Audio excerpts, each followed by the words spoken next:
haya matatu yanalenga katika wazo la siku ya leo ambalo tunasema uweza wa Mungu kati yetu. Uwezo wa Mungu kati yetu. Ninaomba wote niwape swali. Katika Biblia ni mstari gani unafanana na hayo maneno? Agano Jipya.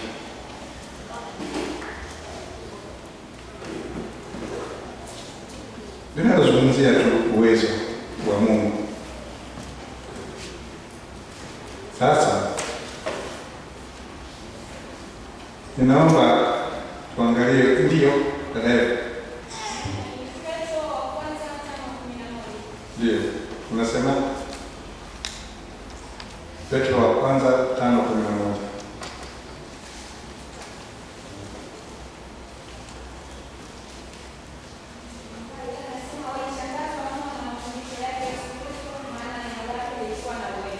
Maana neno lake lilikuwa na uwezo. Amina. Sasa Wafilipi 4 mstari wa 13 unasemaje? Anayekumbuka aseme, na watu wengine wote tutapiga chorus. Franco Dimoso.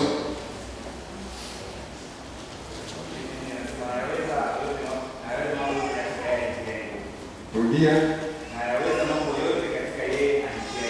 Basi kila mmoja aseme kwa nguvu.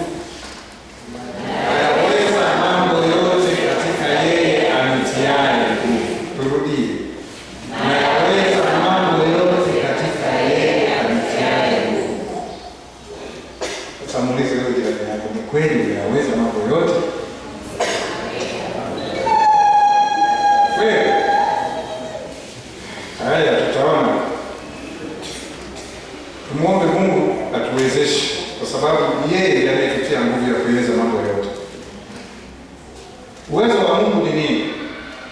Uwezo wa Mungu ni nguvu za Mungu zinazowezesha kufanyika mambo yasiyo ya kawaida. Uwezo wa Mungu ni nini? Uwezo wa Mungu ni nguvu za Mungu zinazowezesha kufanyika mambo yasiyo ya kawaida. Hizo ni nguvu za Mungu.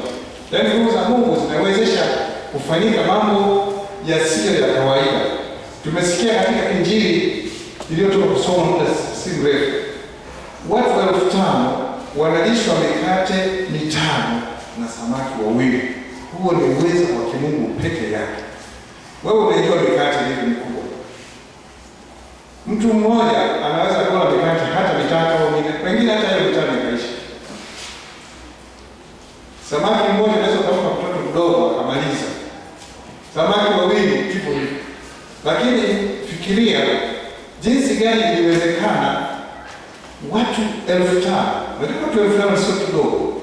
Ukiweka kwenye hapo nje hapo 5,000 hatutosha. Haiwezekani. Ni wengi mno.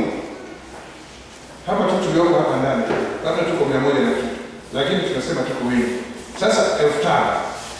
Lakini kwa ajili ya uwezo wa Mungu, Yesu Kristo alishukuru, akawagawia, wakala, wakashiba, wakasaza na samaki hao.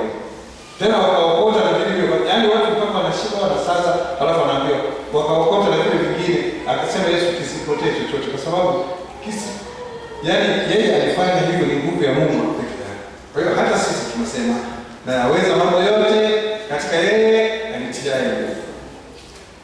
Mwaka huu 2026 tutembee na hiyo wazo kwamba mwaka huu nayaweza mambo yote katika yeye anitiaye nguvu. Naweza kushinda mtihani, naweza kulima na kupata mazao, naweza kutoa sadaka, naweza kuhudhuria kanisani, naweza kuhudhuria semina, naweza kusafiri, naweza kupata pesa, naweza kitu chochote kitakachokuwa na kutana nacho mwaka huu. Ninaweza katika yeye anitiaye. Kanisani tuna matoleo. Kanisani tuna matoleo. Kuna sadaka maana yake. Kuna sadaka za kawaida tunazotoa Jumapili na chombo chake kiko pale kinaandikwa sadaka, lakini kuna chombo kingine kinaandikwa zaka. halafu kuna kingine kimeandikwa shukrani, kuna kingine kimeandikwa maendeleo. Kwa hiyo zote hizo ni aina za matoleo yako malimbuko, ila kitabu chake pale hakipo. Matoleo yako mengi. Sasa mwaka huu tuanze kwa kufikiria matoleo tunayomtolea Mungu, kwa sababu tumesema Filipi 4:13 kwamba anaweza mambo yote katika yeye anitiaye nguvu. Basi tumwambie Mungu amenitie nguvu. Hebu tuanze kuangalia katika neno la Mungu kutoka Agano la Kale mpaka sasa, matoleo ambayo watu wa Mungu wamekuwa wamemtolea, kuanzia watoto wa Adam na Hawa, Kaini na Habili walimtolea Mungu. Kaini alitoa nini? Kaini alitoa nini? Alitoa matoleo gani? Alitoa mazao yake. Habili alitoa nini?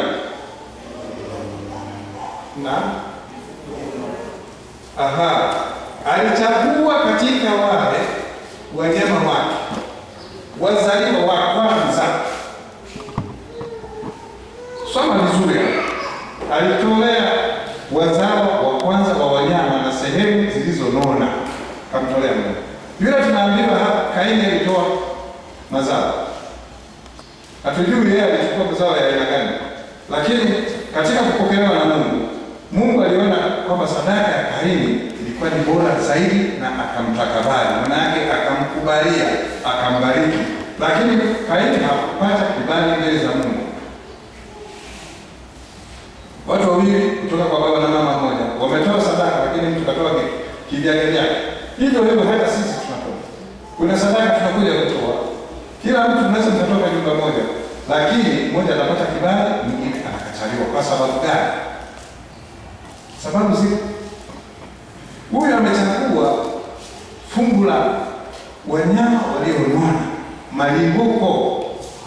Ndugu zangu, tunaposikia habari ya malimbuko ni muhimu sana tufanye hivi. Nakumbuka mwaka 1993 nikiwa mpaka. Wengi hapa walikuwa hawajazaliwa na tunafanya. Nilikuwa na ng'ombe alizaa. Huyo ng'ombe alipomzaa mtoto wa kwanza, na alikuwa ng'ombe huyo mmoja. Na picha yake ninayo mpaka leo. Sasa nikakuonyesha. Nikamtoa huyo ng'ombe, huyu Debora alikuwa hajazaliwa. Huwa tunamsimulia. Hata kile James alikuwa hajazaliwa. Lakini nilikuwa ng'ombe na sikuwa na mshahara mkubwa sana. Wala mke wangu, wala tulikuwa na vitu vingi. Tulikuwa na ng'ombe mmoja.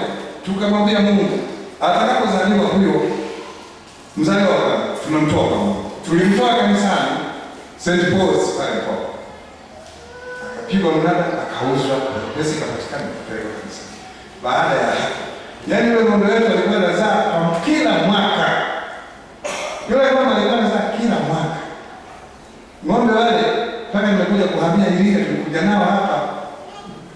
Nilikaa nao kwa Samagaga Samadani, nilikaa nao pale Ugala. Unapokaa sasa hivi kama nina.